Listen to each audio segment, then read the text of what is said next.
Morning guys. Naramang napita. Kasi may gagawin tayo ngayon kasi alas din ako. Hindi ako papasok. Bali hakot yun ng lupa, taniman ng gulay sa tabi ng bakuran.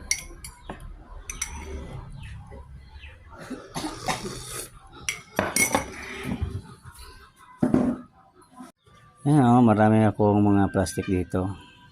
Taniman ko yan ng mga gulay, mga pitsay, at saka radish, carrots, pitsay, pwede yan sila. Yan. Bali, ang gawin natin, hatiin natin to, tanggalin natin yan, tapos yan, palagay ito yung lupa, ilagyan ng punla. Yan, let's go. Bali, gawa po tayo nito, ilagyan ng lupa, at ilagyan natin ng pataba, tapos yung itanim natin na anong gusto natin.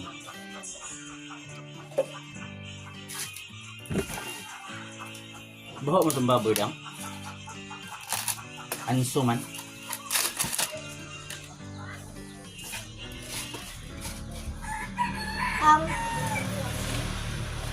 Baboy.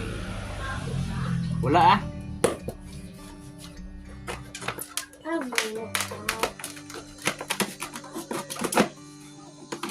Anong kutsilyo yung kamay?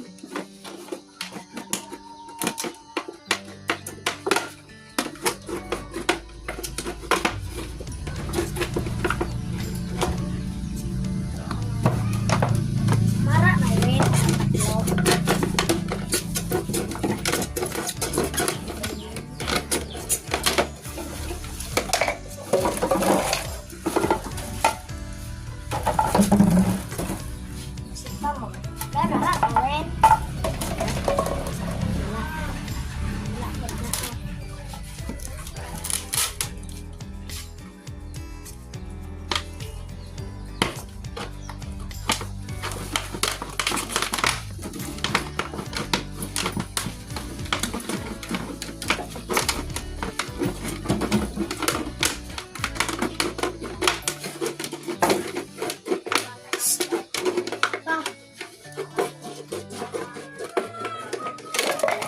ito.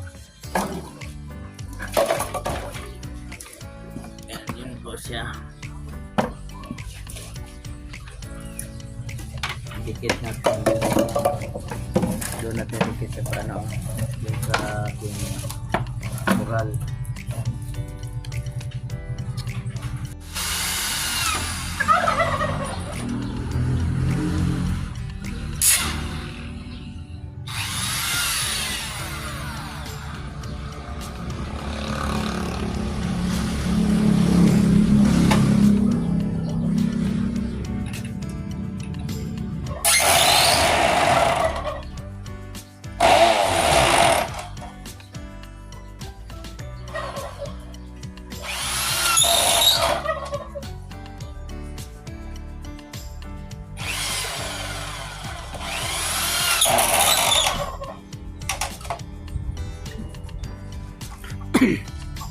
Yan po, yan po yung ginawa ko kanina.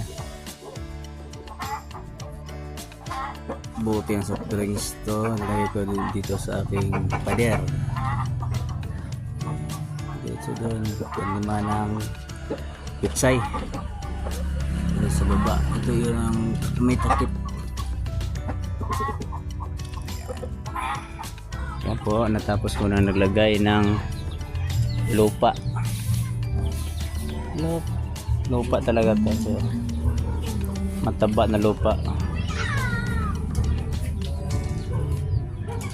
Yan, ang ganda na tingnan. Wala na kasi plastic kaya di mabot sa dulo, kaya hanggang dyan lang muna. Ang ganda pala tingnan pag ano.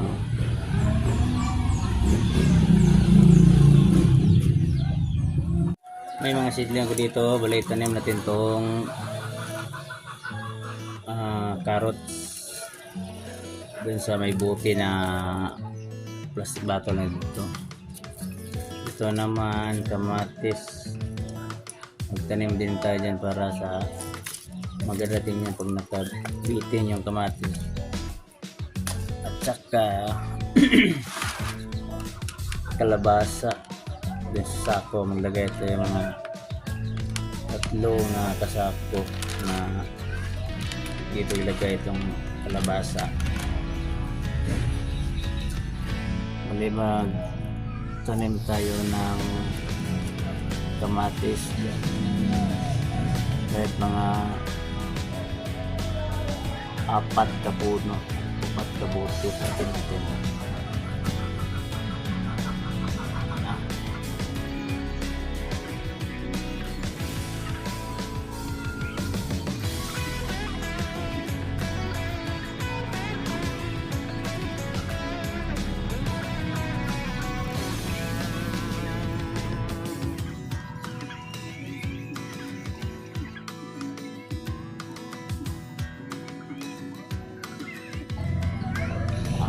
Tanim pala natin yan sa taas.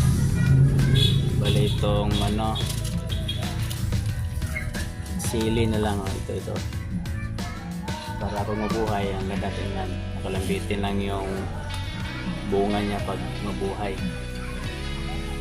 Try natin ito tanim sa mga bote. Bali itong okra, try ito sa yung mga bote doon.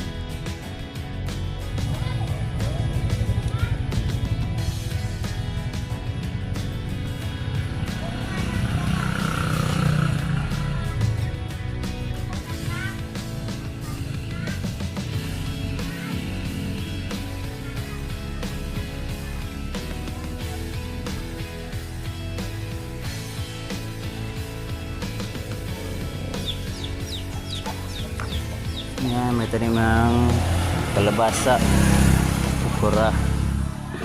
Ayan, okra. Ayan. Tayo yung tubo.